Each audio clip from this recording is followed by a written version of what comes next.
106-88, Boston leading Dallas. They're all on their feet here at the Garden. Get ready to raise an 18th banner, Boston.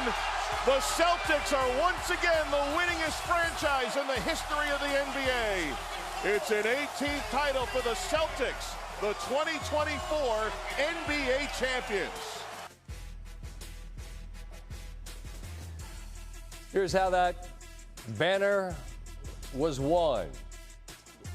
After getting debacled on Friday night in Dallas, Boston back home, and the Celtics played with a passion and a purpose.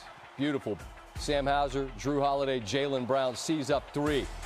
It's a 6-point game, and this really in many ways was the story of this series. The ends of quarters and halves. Off the steal, alley-oop, Brown gathers, puts it back in. Then a rip, Jason Tatum in traffic, the layup good. And the lead was 1, and now it's 10 after a quarter. C's now up a dozen. Tatum, 1, 2, 3 the hard way. Garden going nuts. The lead is 15. Back to 9. Al Horford gathers. Strong, old man strength. Gathers and puts it back. The lead is 13 again. It's defense that turns to offense. Poor Derek White gets his head conked on the ground. Lost part of his tooth.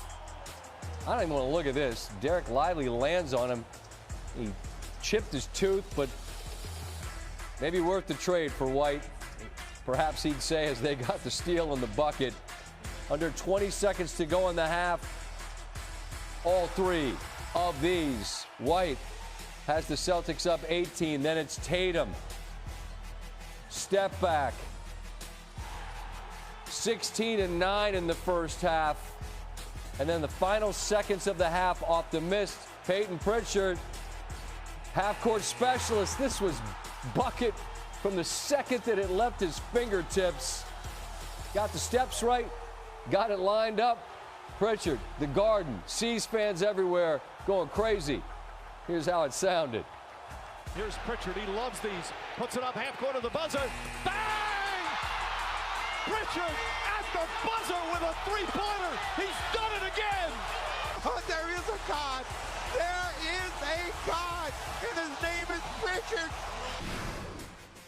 Cedric Maxwell on the C's Radio Network. Then it's Drew Holiday to Tatum down low. It's a 21-point lead. Then it's Brown. The give to Drew. And the Celtics are in complete control. Late third. Brown comes off the screen. Bottoms. Just a matter of by how many would the final margin be. Tatum, White, again. Boston hit 13 threes as White had 14 points. Tatum again draws the foul. Under 5 to go. Tatum, 31, 8 rebounds, 11 assists. Kyrie would check out with a couple minutes to go, went over to the C's bench, dapped up players, assistants, and what have you, and the emotion on both sides evident as the confetti falls. Tatum with Sun Deuce. Al Horford, his first NBA championship. Jaylen Brown, the finals MVP. And Joe Mazzulla, a smile on his face. It's a serious cat. But the race is finished. The job is done. And the Celtics, as advertised.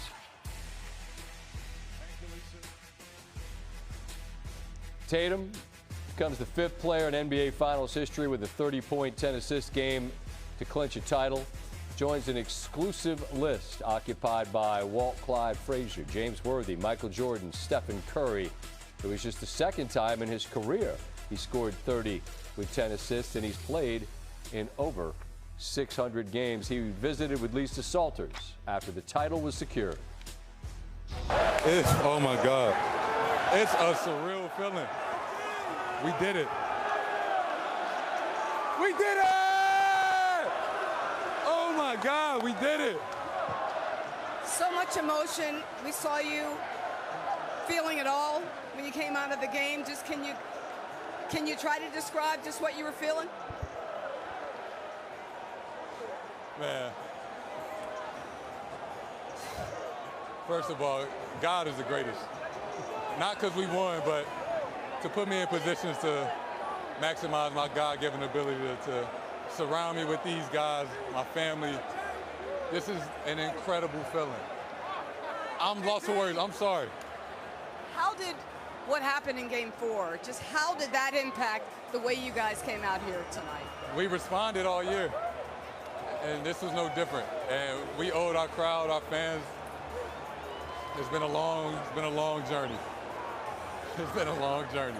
Jason, the expectations all season long have just been so much. It could have smothered you guys. Why didn't it? We have a resilient group. We've been through a lot as a team over the last couple years, over my 7 years. What they gonna say now? What they gonna say now?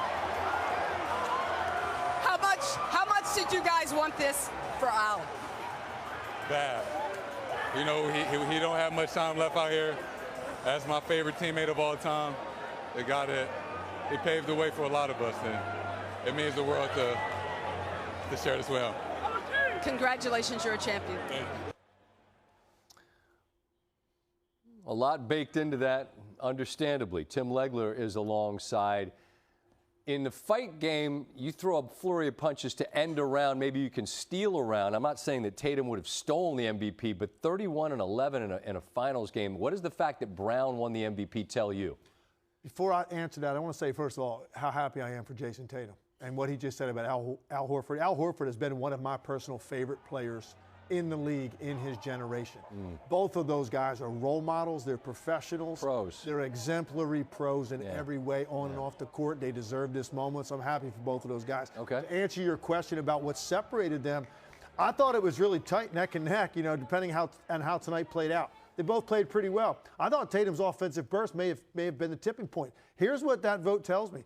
There was a lot of stock put into Jaylen Brown's defense in this series because he got Luka a lot more of this series than Jason Tatum did, and I thought Jaylen Brown impacted him. He also had one of the bigger moments in this series. We didn't get a lot of drama late. 2-point game, and he hit the shot. Game 3 in Dallas, Jaylen Brown, after Dallas cut that lead, and it was a 2-point game. Jaylen Brown's the one that hit that mid-range jumper that got them that win that really prevented any real anxiety from setting into this series for the Boston Celtics. So I think it was neck and neck. Could have gone either way. I am not surprised it was Jaylen Brown because I think his defense was the tipping point for him.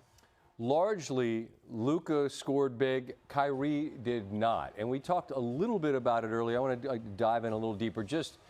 I'm not asking you to play psychiatrist here for the man because it's not our job.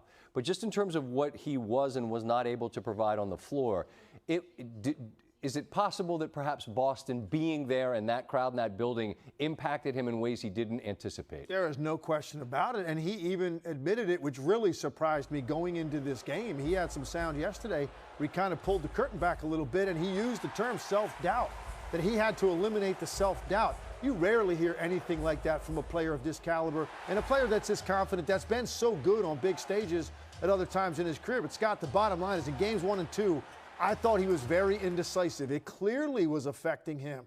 He never got into rhythm, recovered, played well in Dallas, got back to this moment. You're wondering, okay, well, now you've got some rhythm. Can that travel with you back to Boston? Very quiet again, did not score in the first quarter of this game. And that game, I thought, really got away from Dallas at the end of that first quarter when Boston went on a little bit of a run. And here you go, end of the first quarter, you're down 10. Kyrie has not injected himself into this game at all. So 3 of the 5 games played in Boston, Kyrie Irving far below his best in all 3 of those games. You like Dallas in this series, and it wasn't particularly close in the end. I don't want to frame it like what'd you miss, but what were you anticipating that didn't materialize for the Mavericks in the finals? Going into this, and I said that for me, the determining factor in the series, well, of course, obviously, you're expecting the stars to play great. So that has to be a given. They had all playoffs long. That had to be a given. And Right. Kyrie and Luka were both going to play great offensively. But for me, it was Dallas's defense against Boston. Dallas's defense was so good for the last 3 months of the season, so good when they needed to be throughout most of the postseason. They just did not have an answer to slow this team down. They could not defend them in isolation or ball screen or switches.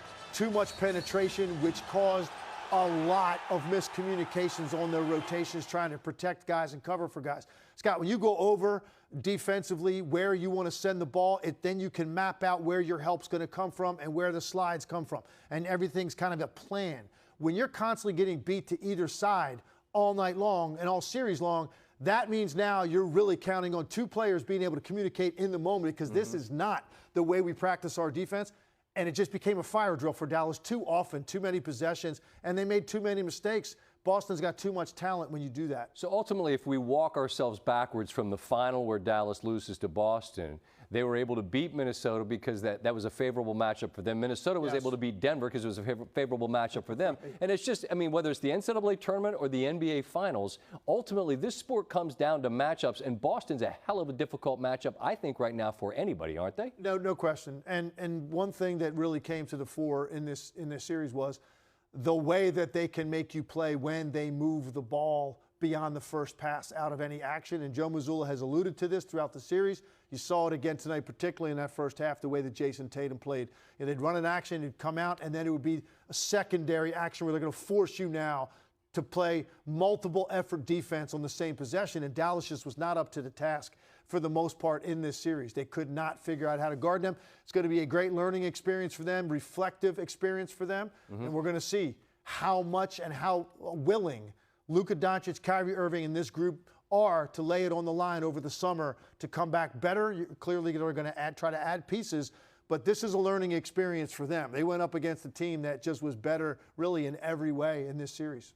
Yeah, there's such a tendency for the team that loses in the finals to have it turn into somehow they were lousy. I mean, there was just so much to love about what Dallas did and what they accomplished to get to this point. And as you say, they're led by a 25-year-old guy. There's plenty to learn from, and we'll see what comes next for them. What comes next? Luka and the Mavs this year to the finals, but they come up short. Luka asked after this loss what was going through his head. Nothing.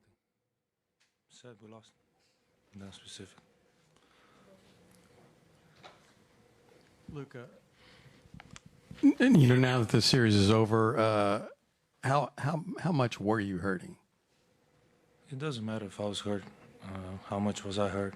I was out there, tried to play, but I didn't do enough.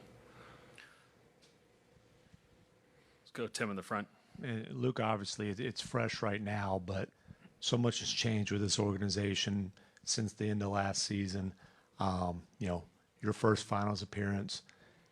How do you feel about kind of the state of the franchise now and the opportunities going into the future for this group? I feel great. We did some great moves. I would say, we've been together for 5 months. I'm proud of every guy that stepped on the floor, all the coaches, all the people behind. Obviously, we didn't win finals, but we did have a hell of a season, and I'm proud of every one of them. Third row on the right, Eddie. Luka, what did the Celtics defense do that made things so difficult for you guys to score? They were physical a lot. They have great defenders.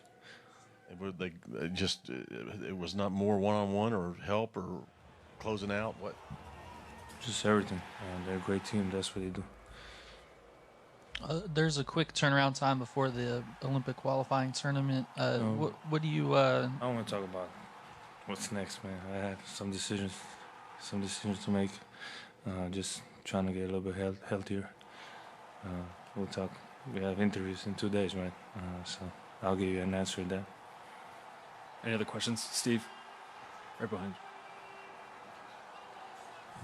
you. Steve Ashburn, NBA.com. Luka, what do you take away from this that will help your team get back here next year, ideally, and win it next time? Is there any particular takeaways from being in the finals? Right now, I don't really know. It's not what I'm thinking, but they're a great team. They've been together for a long time, and they had to go through everything. So we just got to look at them, see how they play, maturity, and they have some great players. We can all learn from that, and we got to fight next season. Mike in the front. Mike Curtis, Dallas Morning News. Luke, I saw you and Kyrie had a moment of embrace there at the end of the game. Just interested, what can you share about the conversations you guys had? Just stay together, man. I think just having Kyle on my team, on our team, is unbelievable. Just helping. We said we'll fight together next season, and we're just gonna believe. Any other questions? Thanks, Luke. That's a wrap on what was an excellent season. 12th